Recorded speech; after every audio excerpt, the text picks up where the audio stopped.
Pearl Abyss just dropped their first official Crimson Desert features overview video. This video actually matters, not because it was flashy or anything, because it finally answers some of the biggest questions that people have had about Crimson Desert since that last trailer explosion. Up until now, Crimson Desert looks ambitious, maybe too ambitious, right? We're skeptical. A lot of systems, a lot of ideas, and honestly, a lot of, yeah, but how does this actually work? And it looks like they're trying to shoehorn everything they can into this game. And now the whole phrase, it's the next Red Dead Redemption 2, has people with expectations. We made a video the other day about it, and you guys were thoroughly interested. This new overview, it doesn't hype things up. It actually clarifies stuff we want to know and what we need to know right now. So welcome to the channel, everybody. Jimmy or Chaos, thank you for all the love and support, and we are now on our way to 30,000 subscribers. So to each and every one of you that tunes in every single day, comments, yes, I read every single comment on every single video, I appreciate you guys. Let's break down now all the actual new confirmed information about Crimson Desert. Now, the overview, it didn't come out randomly. Pearl Abyss knows the conversation about Crimson Desert has shifted from, is this real, to, okay, can they actually pull off all of this stuff that they're saying they're doing? The last trailer, it was a spectacle. This one, though, this one has some structure, and they're clearly trying to show us how this massive world is going to be organized, how the story is going to flow, how progression works, and how all of these systems connect without actually collapsing under their own weight. It's one thing to have the biggest open world in the world, right? But if it's completely empty and vast and void and desolate, nobody's going to play the game. I mean, to me, they're not trying to sell the concept now. They're trying to show us the framework, and that usually points to a project that is trying to earn credibility. So let's start with the biggest clarification about the world itself. The continent is officially called Playable, and it's fully seamless. No region loading, no segmented zones. So you have 5 major regions, each with its own factions, its own conflicts, and its own quest lines. Now, to me, this matters because it confirms the world isn't just big, it's actually politically structured, which adds a layer for us. You're not wandering around a sandbox with random quest markers. You're actually going to be moving through territories that change based on the conflict and the control at that time in the game, which, that's dynamic. That's a green check for me. Now, the overview also locks in the story setup. We already knew you play as Cliff. It's a warrior of the Greymanes, which is a faction that is rooted in the region of Paloon. Now, they're called peacekeepers by reputation, which means they're not necessarily conquerors, okay? That's important because the incident is, I think, based on political collapse. They have a leader, and he died. So with him gone, Paloon fractures into pieces. You have civil conflict. It breaks out between the Greymanes, the Black Bear forces, kind of a civil war going on. And this isn't a chosen one saves the world type of opening. This is actually more political. It's loyalty versus power. It's like rebuilding something that's already failed once. So your early game goal, they make crystal clear in here. You have to reunite the surviving Greymanes, and you have to reclaim your homeland. So to me, that gives the game a strong early narrative spine or structure. It's not some vague epic backdrop that you see with all these open world games where there's no substance and we see through it instantly. We're like, this is shallow. This isn't anything that we're going to get invested in. I'm telling you right now, I'm not trying to be the bandwagoner here, but just from what I'm seeing, this one could end up being one of those games. But let's keep going. So then we have the Abyss, right? Easily could have been a gimmick realm. The Abyss is now clearly defined as more than a visual set piece. It is a parallel realm where the imbalance directly affects Playable. So you have fragments of it that fall into the world. They create instability. They are fought over by the factions, and then they become major progression points in the game. This is going to tie to fast travel, artifact upgrades, late game challenges. It's all put into one system instead of having all of these scattered mechanics. To me, that's a pretty smart design. It means the weird cosmic stuff that we were all wondering what the heck is going on isn't shoehorned optional fluff. It's actually structurally important to the game, which is important if you ask me. Now, here's one of the new biggest confirmations. Cliff, of course, is the main protagonist, but 2 additional playable characters will join you later on your quest. They're not just skins, they're characters. Each one has their own combat style, their own weapons, their own distinct abilities, and then you can free roam Playable with them outside of the main storyline. So to me, that suggests a character swap system. Think GTA 5, think Assassin's Creed Syndicate, but maybe it's more grounded in its narrative progression. It also explains how they're managing the sheer volume of gameplay styles without actually turning Cliff into this superhero blender that everybody was worried about happening. Now, the biggest part and the biggest confirmation I can give, and it was easy to miss, but this part is big.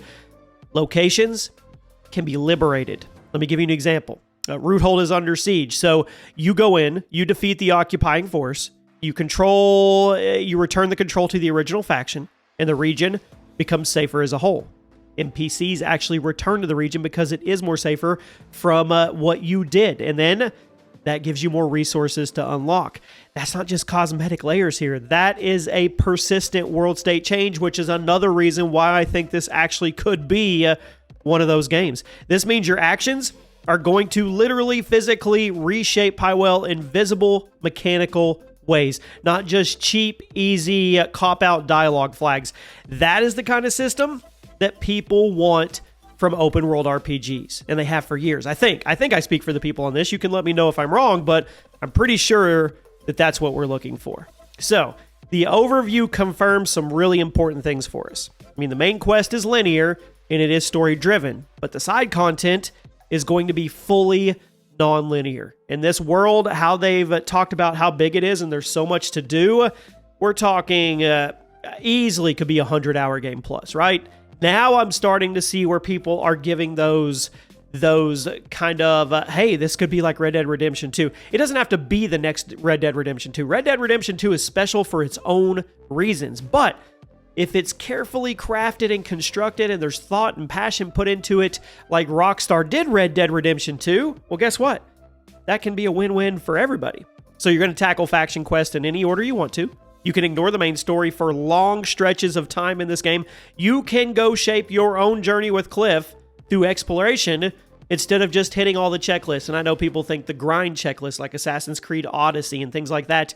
Apparently, you don't have to do that. Now, some of these quest lines are going to be absolutely massive. You're going to have sieges. You're going to have fortress takeovers. You're going to have major, large-scale battles. But others, they're going to be small, grounded, almost mundane, but hopefully they add a little bit to the story and to what you're actually doing. And they say that balance is intentional. The big, the small, the linear, and the non-linear. Now, what do we not know?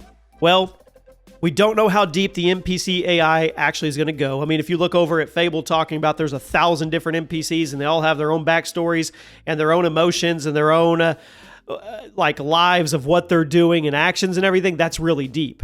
Are we going to get that deep with these? I don't think so. This world's way too big and there's probably way more NPCs out there, but we don't know the level. We don't know how reactive dialogue systems are going to be in this. We don't know exactly how long the main story is going to be in Crimson Desert yet. We also don't know how meaningful player choice is actually going to become. They are selling us that it's going to be super meaningful every choice we make, but then again, we've been sold that 1,000 times before, so we have to be skeptical on that. And then faction consequences, right now, from this overview, they look real, but we also haven't seen branching outcomes yet, so we don't know about that. We also don't know how replayable this structure will actually end up being or how late game progression is actually going to hold up. We know that trailer we saw, the gameplay we saw not too long ago, that version of Cliff had already been upgraded a lot. So we'll have to see. And the big question is, how is all this going to run at scale? And performance, that's going to be the elephant in the room until we know. They have said a lot, they have promised a lot, they have shown a lot. Now they have to execute a lot. And I don't mean execute in the negative way, I mean execution. That's what matters here. This actually has to get in our hands and be what they promise. Now, I do want to speculate really quick. Based on everything shown, I don't think Crimson Desert is trying to be the next Red Dead 2.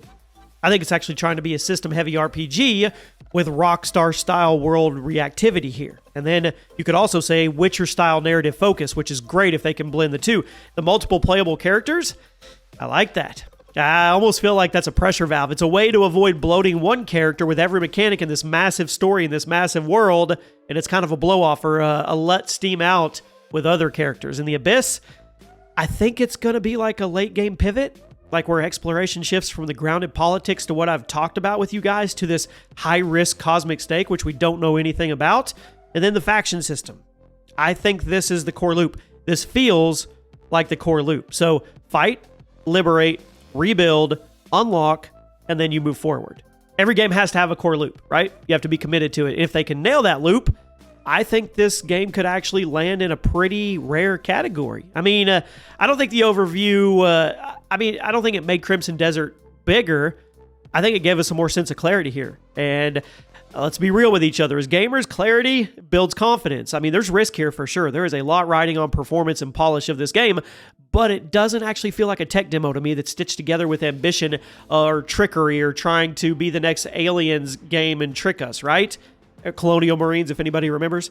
It feels like a real game. It feels like it has structure, intent, and boundaries, and now we have to wait and see. So I want to know what you guys think. Do you feel more confident in purchasing Crimson Desert or playing it after this overview and after us talking about it? Or are you guys more cautious? Let me know what you guys think in the comment section, and I'll see you soon.